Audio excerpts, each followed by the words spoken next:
कोमट पाण्यामध्ये पित असताना काय काय आपण मिसळू शकतो आणि त्याचे फायदे कशा प्रकारे होतात.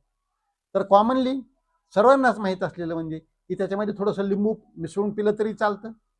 कोमट पाण्यामध्ये थोडासा मध टाकून एखादा दुसरा चमचा ते पण चालतं. फक्त शुगर असलेल्या व्यक्तींनी जास्त मध त्याच्यामध्ये टाकू नये, किंवा मग थोडंसं तूप एक चमचा त्याच्यात टाकून पिलं तरी पण ते चालतं.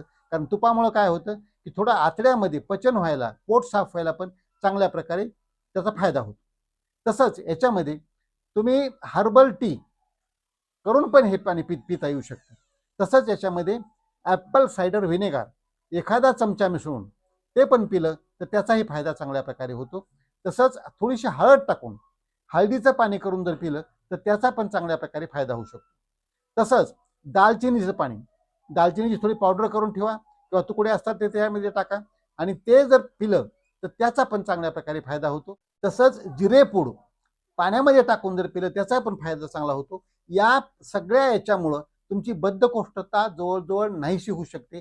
तुमचं पोट एकदम चांगल्या प्रकारे साफ व्हायला सुरुवात होईल आणि तुमचं पोट साफ होऊ लागलं की तुमचं आरोग्य साफ व्हायलाही होते आणि पोट साफ होऊ लागलं तुमचं वजन नियंत्रणात राहायला होतं. चयापचयाची जी क्रिया असते, पचन संस्थेची क्रिया जी असते ही चांगली होऊ लागली की तुमचे हाडं सगळे, सांधे, स्नायू हे पण सगळं चांगल्या प्रकारे, त्वचा सगळी चांगल्या प्रकारे कार्य करते आणि चांगल्या प्रकारे राहते आणि तुमच्या रक्तातील जे वाईट चरबी आहे, ज्याला आपण VLDL म्हणतो, LDL म्हणतो किंवा कोलेस्ट्रॉल, ट्रायग्लिसराईड, होमोसिस्टीन म्हणतो, हे पण कमी व्हायला मदत होते आणि मेंदूची स्मरणशक्ती चांगल्या प्रकारे वाढते. मेंदूची कार्यशक्ती चांगल्या प्रकारे वाढते आणि मेंदूला उत्साह, काम करण्यासारखा, त्यासाठी प्रोत्साहन मिळाल्यासारखं हे कोमट पाणी तिथं काम करतं. तुमचा ऊर्जेचा स्तर पण वाढवतं आणि सगळ्यात महत्त्वाचं साखर नियंत्रण करण्याला सुद्धा हे कोमट पाणी चांगल्या त्यातल्या त्यात फायदा देतं.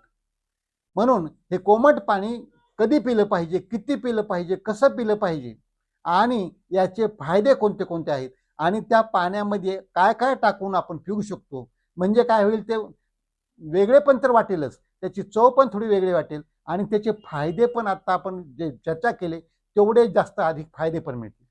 म्हणून हे सगळं ऐकल्यानंतर आपण एकच ठरवूया की सकाळी झोपेतून उठल्याबरोबर कोमट पाणी पिऊया, आपलं आरोग्य नीट ठेवूया आणि निरोगी राहून दीर्घायू होऊ.